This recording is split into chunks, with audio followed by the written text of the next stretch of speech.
A couple of years ago, 2009, a letter from Buckingham Palace came through the door. Well, actually, it was from Downing Street to start with. Future letters came from Buckingham Palace. It was to ask if I was willing to accept an OBE, which is an Officer of the British Empire medal.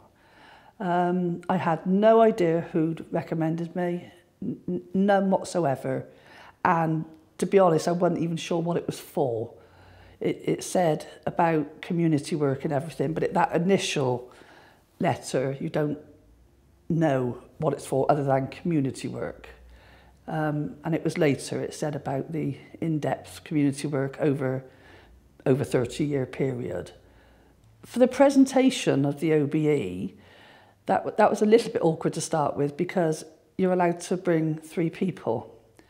And I needed to bring 4 because there are only 5 adults in my family, in my immediate family, and I couldn't leave anyone behind. And my husband said, take the children and Paula, who's a daughter-in-law, and he said, I'll stay at home, but I couldn't do that. So I talked with the palace and we got another ticket, but I couldn't get them for the grandchildren. I wanted them for the grandchildren as well, but that didn't work. So off we all go to Windsor Castle, and we actually were stopped up with armed guards because we had too many in our car.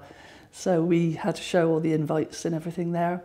And it was a lovely, lovely day. Because of mobility problems, I'd warned them that I would have to bring a wheelchair. And they said, don't worry, they'll have a wheelchair and somebody to escort me around. And they were wonderful. It was a day, obviously, I'd never forget.